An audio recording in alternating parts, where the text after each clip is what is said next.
Okay, so this is the second part of the Humans and Sustainability lesson, and what we're going to be looking at now is basically the idea and concept of sustainability. So if you click on the sustainability notes, what you'll see is a number of different definitions relating to things like what natural capital is, what solar capital is, some of the various cycles. And if you want to get into the idea of sustainability, there's a number of different definitions. There was even a conference in Rio where they looked at the concept of sustainability. The basic idea of sustainability is the ability of a specific system to survive and function over time, and during that time that system will not deplete natural capital and will not put current or future generations of humans or other species at risk. So there's a number of different things relating to sustainability, but that's the basic concept of it. So what you'll need to do is basically read through these notes, and it tells you some of the different components of sustainability. Okay? The ability of the Earth's various natural systems and human cultural systems and economies to survive and adapt to changing environmental conditions indefinitely, so over time. Okay?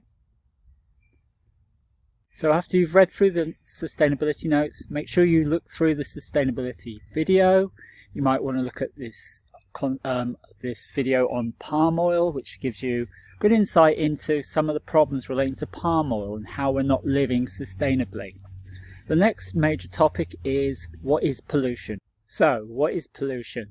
What we can say is pollution is anything that is in the environment that is harmful to the health, survival or activities of humans or other organisms. Pollution can enter the environment naturally, for example from a volcanic eruption, or it might even be a sandstorm, or from human activities, or what's also known as anthropogenic types of pollution, such as the burning of coal or gasoline. And pollutants can come from two main types of sources. The first type of source is called a point source. This is where it's easy to identify the single source of that pollution. An example would be possibly a smokestack. You can see at what point it enters the environment. Or a pipe from a factory that drains into a river. The second type is called a non-point source. These are more difficult to identify and can come from often a variety of sources. For example, runoff from maybe farmland into a river causing pollution. Or it could even be runoff from roads where they take salt after you've had maybe a snowstorm into the river. These are termed non-point sources. And what we can say is that pollution, what makes a pollution harmful is three major things. The first thing that makes pollution harmful is the chemical nature of that pollution. The second thing that makes it harmful is the concentration of that pollution. And the third thing is termed persistence. How long does that pollution stay harmful? Okay? So, what we can also talk about, is the three main types of pollutants. You have basically those pollutants which degrade or biodegradable, break down very rapidly through natural processes. Examples might be, for example, human waste will break down rapidly through biological action or biodegradable action. And you also have slowly degradable pollutants. Things like, for example, plastics, which take many years to break down. Or we have non-degradable pollutants, harmful substances that won't break down by natural process. Examples include things like lead, mercury and arsenic. We also have pollution cleanup or prevention. There's two ways of approaching pollution. You can either clean it up at source, which is termed pollution prevention, which is often better for the environment, or we have pollution cleanup. Cleanup once it's been released into the environment. So if you read through these notes, what you'll find is about pollution cleanup, okay, or output pollution control, and pollution prevention, input pollution control. So the next part of this introduction to humans and sustainability is basically looking at economic development. What's the difference between a developed and developing nation? This will be important when looking at your reports, and it's good to be able to define what is the difference between a developed and developing nation. Basically, there's a number of different things you can use to look at economic development. It's not necessarily looking at well-being, it's not necessarily looking at cultural development, anything like that. It's basically economic development. So you could look at, for example, GDP or gross domestic product. This is the value in dollars of all goods and services produced within a country and by that country's industries overseas per year. Or you could look at gross national product. This is all the goods and services produced within a country in dollar value in 1 year. There's a number of different economic indicators. One of the things that you have to be aware of, however, is basically you have to look at things that in terms of per capita. Per capita means per person. How much money has been generated per person? For example, India would have a much higher GDP than, say, Luxembourg. However, India has a population of 1.1 billion, whereas Luxembourg only has a population of 280,000. Therefore, the amount of money per person in Luxembourg is much higher. So, this is an important thing to note. So, some of the characteristics of possibly developed nations, they're industrial or post-industrial. They've gone beyond manufacturing. Also, they tend to be highly urbanized. They tend to have well-developed transport systems. Often this is based on previous industrialization. Also, they tend to have lower birth rates, tend to be less traditional. These are just some sort of very broad-brushed overview. In developing nations, they tend to be more agricultural based or have less industrialization. In addition, more traditional. They tend to be less urbanized. Okay?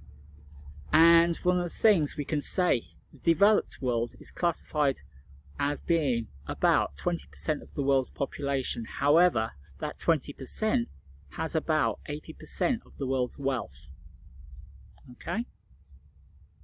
One of the other things that we can say, if we're basing sort of developed and developing on population growth and amount of goods and services produced within a country, one of the problems in the developing world at the moment is it's expected that 90% of the population increase in the world between now and 2050 is expected in the developing nations. It's also estimated that 35% of the population in developing nations are under the age of 15. So we're going to see a spike in population. So if there is more people for that initial GDP to go around, you're going to see a lower GDP or GMP per capita in those countries as time goes on. The next thing you want to look at after you've read the notes relating to economic development and the difference between developed and developing countries is the wealth gap. There is a video relating to the wealth gap. Well, what I want you to also understand is the wealth gap globally, what we've seen since the 1960s and particularly since the 1980s with things like globalization, has been that the gaps between the rich, the middle income and low income countries have widened significantly, particularly due to In the developed world, for example, population has risen, and as we started to age, what we're seeing is our population levels either stabilizing or, in places like Germany, for example, going down, whereas other countries which have industrialized rapidly are now seeing their populations increase. So the amount of money per person is going down. So what you want to do is watch the video on the wealth gap. The next area is the type of resources. So with regards to resources, what we have is a number of different definitions of different types of resources, but the main things I want you to look at is the difference between what is a renewable resource. This is something that is perpetual. It continually renews itself. An example would be something like solar energy. Or we have what's termed potentially renewable resources. These are resources that will renew themselves if care is taken. Okay? For example, forests, grassland, fisheries, fresh water. If care is taken, it will renew itself. Or soil, if we don't overwork the soil. Then we have non-renewable resources. These are in a fixed quantity or stock in the Earth's crust. An example would be things like coal or oil within the Earth's crust, or metallic minerals such as copper, aluminum, and also non-metallic minerals such as salt and sand. Like, these are in a fixed quantity and are not going to renew themselves in a human lifetime. Okay, it takes millions of years for some of these to be created. So you need to look at those different definitions. So once you've read through all these notes, what I would suggest is to make sure you understand some of the terms, understand what is solar capital, what is natural capital, understand what are resources, potentially renewable, non-renewable resources, and also types of pollution. Okay, how would you define pollution? How would you define, for example, point sources and non-point sources? What are some of the major environmental problems we're facing? Okay, and just make sure you go through all of these notes, because this will be important for your first test. And what we can say, so you've got resources, but you also need to look at different types of pollution. What happens with those pollutants? Are they degradable? Do they break down? Are they slowly degradable? Do they not break down? Or are they non-degradable? Never break down. Okay, so some of these things. What is the wealth gap? What is a developed country? What's a developing country? Okay, you need to know these things for the test. So basically, make sure you've gone through this week 2 Humans and Sustainability, and when you feel that you understand it, all this information that I've put forward, then take the test. The test is 90 minutes. Okay, you have one shot. Once you start, you have to complete it. It's worth 50 points, and it is a short answer test.